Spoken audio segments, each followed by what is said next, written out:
ఎందుకు ఈ మొబైల్ ఇట్లా ఇసిరేసారని చెప్పేసి మీకు అనిపించిందా? మొబైల్ ప్రైజింగ్ చూస్తే మీకు కూడా అట్లానే అనిపిస్తది. అయితే ఫస్ట్ అయితే మొబైల్‌ని అన్బాక్సింగ్ చేద్దాం. ఇగో అన్బాక్సింగ్ చేయడానికి పెద్దగా కత్తులు, కటార్లు ఏం అవసరం లేదు. ఇక్కడ పైన ఒక సీల్ ఉంది. ఈ సీల్‌ని అయితే బ్రేక్ చేసేద్దాం ఎగ్గేసి. సో ఈ పద్ధతి అయితే మంచిగా ఇచ్చిర్రు. సో బాక్స్ లోపట ఇంకొక బాక్స్ ఉంది. ఇక్కడ ఒక రెడ్ కలర్ డాట్ ఉంది. మరి బాక్స్ లోపల చూసుకున్నట్టయితే ఇటువైపు ఛార్జింగ్ చేసుకోవడానికి cable, user manual, warranty card, ఒక ట్రాన్స్పరెంట్‌గా కనిపించే సిమ్ ఎజెక్టర్ ఒకటి ఇచ్చారు. నెక్స్ట్ ఇక్కడ ఒక బ్యాక్ కేస్ ఇచ్చారు, ట్రాన్స్పరెంట్ బ్యాక్ కేసు. మంచి విషయం ఏంటి అంటే మొత్తం పేపర్ ప్యాకేజింగ్ ఉంది, ఎక్కడ కూడా మనకు ప్లాస్టిక్ని యూజ్ చేయలేదు. ఈ బాక్స్ లోపల 90,000 రూపాయల మొబైల్ ఉంది. సో మరి ఈ సీల్ని కూడా బ్రేక్ చేద్దాం. అదేంటి 80,000 కదా అంటే ఇప్పుడు ప్రజెంట్ నా దగ్గర ఉంది 512 GB ఇంటర్నల్ స్టోరేజ్ది. ఫ్రెండ్ మరి మొబైల్ డిజైన్ చూసినట్టయితే లాస్ట్ టైంతో పోల్చుకున్నట్టయితే మొబైల్ డిజైన్ చేంజ్ అయింది. మరి దీని కెమెరా డిజైన్ గురించి మాట్లాడినట్టయితే ఇక్కడ 2 కెమెరాలు కిందికి ఇచ్చారు, ఒక కెమెరా పైకి ఇచ్చారు. నాకు ఈ ఆలోచన ఎందుకు వచ్చిందని అడిగే బదులు మీకెందుకు రాలేదని సిగ్గుపడే. అన్ని 50 మెగాపిక్సెల్ సంబంధించిన కెమెరాస్ని అయితే ప్రొవైడ్ చేశారు. సెల్ఫీలో కూడా మనకు 50 ఇచ్చారు. మరి ఇక్కడ ఇంకొక స్పెషాలిటీ ఏంటంటే ఇక్కడ ఒక బటన్ లాంటిది ప్రొవైడ్ చేశారు. నెక్స్ట్ ఇక్కడ మ్యాట్రిక్స్ గ్లిఫ్ అని చెప్పేసి ఒక స్క్రీన్ కూడా ప్రొవైడ్ చేశారని చెప్పేసి నేను ఇంతకుముందు కూడా మీకు టెక్నిక్స్లో కవర్ చేసినప్పుడు చెప్పాను. డిజైన్ పరంగా నాకు పెద్ద ప్రత్యేకతలు అయితే ఏమనిపించలేదు. మరి మీకేమనిపించింది అనేది కింద కామెంట్లో రాయండి. నెక్స్ట్ ఇటు సైడ్ చూసుకున్నట్టయితే వాల్యూమ్ రాకర్స్ బటన్ ప్రొవైడ్ చేశారు. ఇంకొక వైపు ఎసెన్షియల్ కీ అని చెప్పేసి ఒక బటన్ని ప్లస్ పవర్ ఆన్ బటన్ అయితే ప్రొవైడ్ చేయడం జరిగింది. పైవైపు స్పీకర్ గిల్స్, కింద వైపు స్పీకర్ గిల్స్, తర్వాత type C port, noise cancellation ఇచ్చారు. ఆ నాయిస్ క్యాన్సిలేషన్ కూడా కనిపించకుండా ఇక్కడ యాంటీనా బ్యాండ్ ఉంటుంది చూసారు, దాంట్లో అయితే వీళ్ళు ప్రొవైడ్ చేయడం జరిగింది. సో నథింగ్, వాళ్ళు ఏదో ఒకటి కొత్తగా థింక్ చేస్తూనే ఉంటారు. సో మరి అది ఇక్కడ మనకు కనిపిస్తుంది. కాకపోతే ప్రైజింగ్ దగ్గర కూడా థింక్ చేస్తే ఇంకా బాగుండేది. నెక్స్ట్ సిమ్ ట్రైన్ ప్రొవైడ్ చేయడం జరిగింది. ఇక దీనిలో మనకు సిమ్ ట్రే గురించి మాట్లాడినట్టయితే 2 సిమ్స్ ని ఇన్సర్ట్ చేసేసుకోవచ్చు. సో మరి ఫటాఫట్ మొబైల్ అయితే బూట్ చేసేద్దాం. బూట్ చేసిన వెంటనే ఇక్కడ నథింగ్ లోగో వచ్చేస్తుంది. దీనిలో మనకు నథింగ్ ఓఎస్ 3.0 ఇచ్చారు. చలో మొబైల్ అయితే బూట్ అయిపోయింది. ఏ మాటకు ఆ మాట చెప్పుకోవాలి కానీ నథింగ్ ఓఎస్ అయితే చాలా సూపర్గా ఉంటుంది. ఎటువంటి బ్లోట్వేర్స్ ఉండవు, చాలా క్లీన్గా ఉంటుంది. యూజర్ ఎక్స్పీరియన్స్ అనేది నెక్స్ట్ లెవెల్లో ఉంటుంది. అవుట్ ఆఫ్ బాక్స్ Android 15 తోటి వచ్చింది. దీని గురించి మాట్లాడినట్టయితే 6.67 ఇంచెస్ సంబంధించిన ఫ్లెక్సిబుల్ అమోలెడ్ డిస్ప్లే అయితే దీనిలో వీళ్ళు ప్రొవైడ్ చేశారు. 4500 నిట్స్ బ్రైట్నెస్ ఉంటుంది. మరి మనం బెజిల్ చూసుకున్నట్టయితే సేమ్ ఇక మనకు అదే డిజైన్ కనిపిస్తుంది. అన్ని వైపులా మనకు సమానమైన బెజిల్స్ని అయితే ప్రొవైడ్ చేయడం జరిగింది. నాచ్ అనేది కూడా మనకు చాలా చిన్నగానే కనిపిస్తుంది. డిస్ప్లే గురించి మాట్లాడినట్టయితే చాలా బ్రైట్గా ఉంది. అన్ని కలర్స్ అనేవి చాలా సూపర్గా కనిపిస్తున్నాయి. 1.5K రెజల్యూషన్ అయితే దీనిలో వీళ్ళు ప్రొవైడ్ చేశారు. ఓవరాల్గా మనం వీడియో చూసేటప్పుడు, కంటెంట్ కన్జ్యూమ్ చేసేటప్పుడు చాలా ఎక్సలెంట్గా అనిపిస్తుంది. మనకు వాయిస్ కూడా చాలా బాగా క్లారిటీగా వినిపిస్తుంది. బిల్డ్ గురించి మాట్లాడినట్టయితే గ్లాస్ బిల్డ్ అయితే ప్రొవైడ్ చేశారు. చుట్టూ ఫ్రేమ్ మాత్రం మనకు ప్లాస్టిక్ ఫ్రేమ్ ప్రొవైడ్ చేయడం జరిగింది. గొరిల్లా గ్లాస్ 7i ప్రొటెక్షన్ ని ముందు వైపు, గొరిల్లా గ్లాస్ వెక్టర్స్ ప్రొటెక్షన్ ని బ్యాక్ సైడ్ ప్రొవైడ్ చేశారు. ఈ నెక్స్ట్ వేరే మొబైల్స్ తోటి దీన్ని వేరు చేసేది ఏంటి అంటే ఇక్కడ ఈ గ్లిఫ్ మ్యాట్రిక్స్ ఇచ్చారు చూసారా, ఇది యాక్చువల్లీ ఇక్కడ ఒక బ్లాక్ కలర్ సర్కిల్ లాంటిది ప్రొవైడ్ చేశారు చూసారా, అది అన్నట్టు. నెక్స్ట్ ఇక్కడ మనకు టార్చ్ లైట్ని ప్రొవైడ్ చేశారు. మొత్తానికి డిజైన్లో ఉన్న ప్రతి దాన్ని దేనికో ఒకదానికి యూజ్ అయ్యే విధంగానే చేశారు. నెక్స్ట్ ఇక్కడ ఒక బటన్ లాంటిది ప్రొవైడ్ చేశారు. ఈ బటన్ కూడా ఒక ప్రత్యేకత ఉంది. నెక్స్ట్ ఇక్కడ రెడ్ కలర్ డాట్ ఉంది చూసారా, ఇది ఏదో శాంపుల్ కోసం ఇచ్చింది కాదు. ఇక్కడ నేను ఇప్పుడు మీకు వీడియో మనం రికార్డ్ చేస్తున్నాం అనేది మనకు తెలియడానికి ఇది బ్లింక్ అవుతూ ఉంటుంది. మొత్తానికి దీన్ని యూజ్లెస్గా కాకుండా ఏదో ఒక పర్పస్ కోసమే ప్రొవైడ్ చేశారు. నెక్స్ట్ ఇక్కడ ఈ గ్లిఫ్ మ్యాట్రిక్స్ గురించి మాట్లాడినట్టయితే ఈ బటన్ చూసారు, దీన్ని మనం ప్రెస్ చేసి పట్టుకుంటే ఇది ఆన్ అయిపోద్ది. నోటిఫికేషన్ ప్యానెల్లో గ్లిఫ్ ఇంటర్ఫేస్ అని ఉంటుంది, దానిలోకి వెళ్ళినట్టయితే సో దీన్ని ప్రెస్ చేసినప్పుడు ఏమేమి ఆప్షన్స్ రావాలి అనేది అన్నింటి సెట్ చేసుకోవచ్చు అన్నట్టు. ఇప్పుడు నేను దీన్ని ప్రెస్ చేసి పట్టుకున్నాను చూడండి, ఇది ఆఫ్ అయిపోయింది. మళ్ళీ ఇంకోసారి లాంగ్ ప్రెస్ చేసి పట్టుకుంటే ఇక్కడ బ్యాటరీ బ్యాకప్ ఎంత ఉంది అనేది చూపిస్తుంది.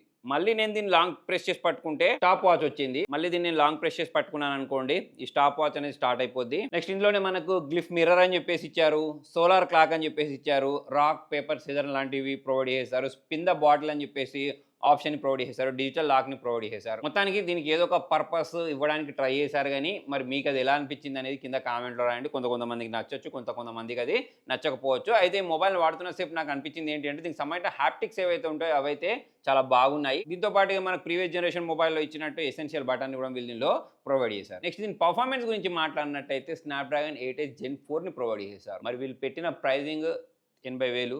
80,000కు స్నాప్డ్రాగన్ 8 ఎలిట్ ఇస్తే బాగుండు. ఈ స్టోరీ టైప్ గురించి మాట్లాడినట్టయితే UFS 4.0 LPDDR5X ర్యామ్ని ప్రొవైడ్ చేయడం జరిగింది. నెక్స్ట్ ఒకసారి దీనిలో గేమ్ ఆడి కూడా చూద్దాం, మొబైల్ అనేది హీట్ అవుతుందా లేదా, ల్యాగ్ అవుతుందా లేదా అనేది. ఏమైనా డే టు డే లైఫ్ యూజ్లో చేసుకుని ఏ పనైనా సరే చాలా ఆరాంగా చేసుకోవచ్చు. గేమింగ్ చేసేటప్పుడు కూడా నాకు ల్యాగ్ అయినట్టు అనిపించలేదు, చాలా స్మూత్గానే ఇది హ్యాండిల్ చేసి. అయితే దీనిలో మనకు స్నాప్డ్రాగన్ 8 ఎలిట్ ఇస్తే ఇంకా అదిరిపోయేది. ఇక మనం ఫ్లాగ్షిప్ లెవెల్ ఫోన్ అని చెప్పేసి అయితే మనం దీన్ని అనుకోవడానికి వీలుండేది. కెమెరాస్ గురించి మాట్లాడినట్టయితే 50 మెగాపిక్సెల్ సంబంధించిన 3 కెమెరాస్ని ప్రొవైడ్ చేశారు. దానిలో ఒకటి 50 మెగాపిక్సెల్ మెయిన్, ఇంకోటి పెరిస్కోప్ ఉంది 50 మెగాపిక్సెల్, ఇంకోటి 50 అల్ట్రా వైడ్ యాంగిల్ ఉంది, 50 సెల్ఫీ కెమెరా ఉంది. సో మరి దీంతో క్యాప్చర్ చేసిన శాంపుల్స్ని మీరు ఇక్కడ చూసేయండి. అయితే మనము దీనిలో 4K 60 FPS back cam use చేసి 4K 60 FPS selfie cam use చేసి రికార్డ్ చేయొచ్చు. మీరు శాంపుల్ చూడండి, లో లైట్లో డే లైట్లో మంచి ఫోటోస్ని ఇది క్యాప్చర్ చేయగలుగుతుంది. వీడియోస్ కూడా చాలా స్టేబుల్గా రికార్డ్ అవుతున్నాయి. ఎక్కువగా వ్లాగింగ్ చేస్తూ ఉంటారో వాళ్ళైతే డిసప్పాయింట్ అవ్వరు. కెమెరా పర్ఫార్మెన్స్ అనేది నాకు బాగా అనిపించింది, ఇండోర్లో అయినా అవుట్డోర్లో అయినా.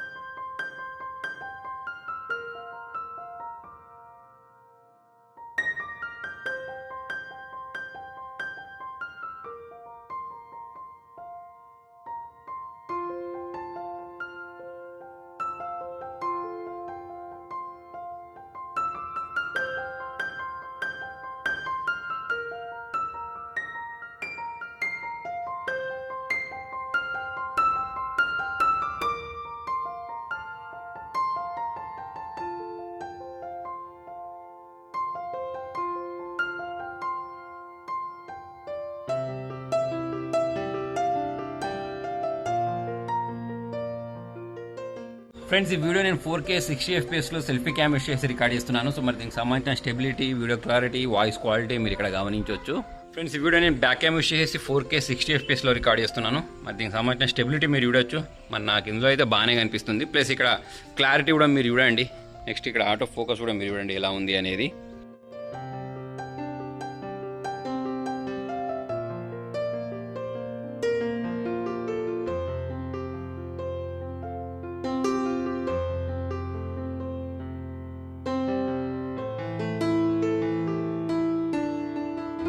నెక్స్ట్ బ్యాటరీ బ్యాకప్ గురించి మాట్లాడితే 5500 mAh బ్యాటరీని ప్రొవైడ్ చేశారు. 65 వాట్స్ ఫాస్ట్ ఛార్జింగ్కి ఇది సపోర్ట్ చేస్తుంది. సో మరి ఇక్కడ బ్యాటరీ బ్యాకప్ గురించి మాట్లాడినట్టయితే నేను ఇంకా కొంచెం ఎక్కువ ఎక్స్పెక్ట్ చేశాను. ఎందుకంటే ఈ మధ్యకాలంలో అన్ని మొబైల్ కంపెనీస్ అనేవి 6000, 6500 mAh, 7000 వరకు కూడా వెళ్ళిపోయాయి. సో మరి దీనిలో కూడా అలానే ఇస్తే బాగుండని చెప్పేసి నాకు అనిపించింది. వెయిట్ గురించి మాట్లాడినట్టయితే 200 grams పైనే ఉన్నట్టుంది. సో మరి అటువంటప్పుడు మనకు ఈ బ్యాటరీ బ్యాకప్ కూడా ఎక్కువ ఇస్తే బాగుండని చెప్పేసి అనిపించింది.